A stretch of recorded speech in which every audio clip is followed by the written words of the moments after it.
Саламатсыңарбы? Физика сабагы. Бүгүнкү сабактын темасы элементардык бөлүкчөлөр жана алардын касиеттери, бөлүкчөлөр жана антибөлүкчөлөр. Сабактын максаты элементардык бөлүкчөлөр жөнүндө маалымат аласыңар. Элементардык бөлүкчөлөрдүн эң көп экендигин билесиңер. Бөлүкчөлөрдүн жана антибөлүкчөлөрдүн ортосундагы айырмачылыктар жана окшоштуктар менен бүгүн сабагыбызда таанышасыңар. Элементардык бөлүкчөлөр деген эмне? Жана алар кандай касиетке ээ? Элементардык бөлүкчөлөр деп татаал бөлүкчөлөрдү түзүүчү алгачкы бөлүкчөлөр дегенди билдирет. 1932 жылга чейин физиктер 3 эле элементардык бөлүкчөлөрдү электрон, протон жана фотон экендигин айтып келишкен. 1956 жылы 30га жакын элементардык бөлүкчөлөр белгилүү болду. Элементардык бөлүкчөлөр бир катар касиеттерге ээ. Алардын эң башкысы болуп, башка бөлүкчөлөр менен кагылышканда жаңы бөлүкчөнү пайда кылууга жөндөмдүүлүгү эсептелинет. Жаңы бөлүкчөнү пайда кылуу мүмкүнчүлүгү Альберт Эйнштейндин формуласынын негизинде E = mc² формуласынын негизинде релятивисттик эффектиден келип чыгат. Бул катыш боюнча кагылышуудагы энергиянын балансына кагылышууга катышкан бөлүкчөлөрдүн кинетикалык энергиялары, ошондой эле кыймылсыз абалдагы массаларына тиешелүү болгон энергия катышат. Мисалы, эки протон кагылышса, пион пайда болот.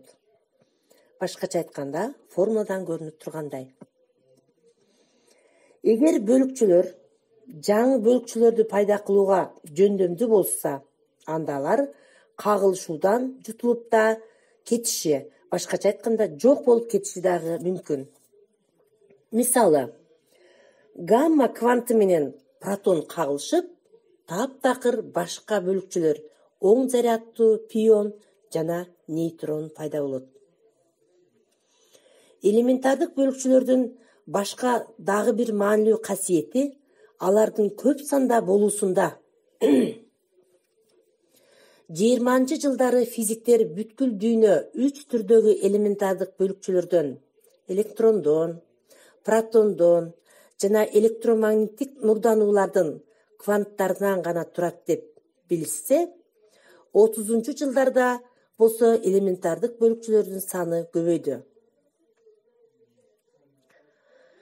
Ал эми 40, 50 жана 60 жылдары жаңы ачылган бөлүкчөлөрдүн саны 100дөн ашып кеткен. Дээрлик бардык бөлүкчөлөр стабилдүү эмес. Эркин абалда стабилдүү болгон 9 бөлүкчөлөр. Алар протон, электрон, фотон, ошондой эле антипротон, позитрон жана нейтринондун 4 түрү бар.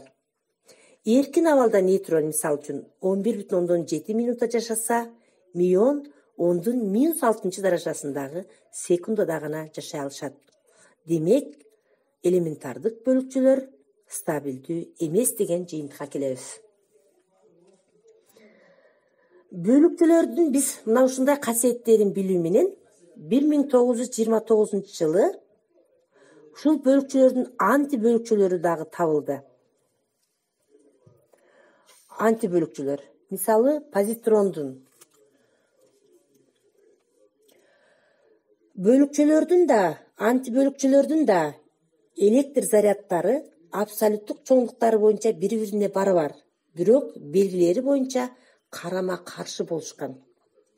Тажрыйба жүзүндө биринчи жолу табылган антибөлүкчө оң электрон, позитрон болгон. Ушундай эле кош бөлүкчөлөрдүн мисалына оң жана терс миондор, оң жана терс пиондор жана каондор кирет. Ал эми аларды белгилөө үчүн ошол эле символ колдонулат.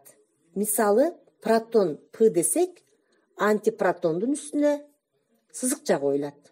Нейтронду N десек, антинейтрон N сызыкча үстүнө коюлат. Элементардык бөлүкчөлөрдүн ортолорунда болгон реакциялардын негизинде бир бөлүкчөнүн жок болуп кетиши, ошондой эле башка бөлүкчөнүн пайда болушу бөлүкчөлөрдүн бири-биринен айланууларын туюнтат. Кийинчерээк бардык бөлүкчөлөрдүн антибөлүкчөлөрү табылган. Мисалы, 1955 жылы антипротон ачылса, 1956 жылы антинейтрон ачылды.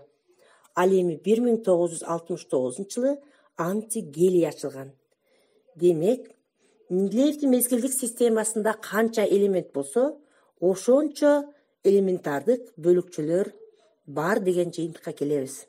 Балдар, бүгүнкү сабагыбызда элементардык бөлүкчөлөр, алардын касиеттери, бөлүкчөлөр жана антибөлүкчөлөр боюнча кеңири маалымат алдыңар. Үйгө тапшырма элементардык бөлүкчөлөр темасын окуп, конспектилеп коесуңар.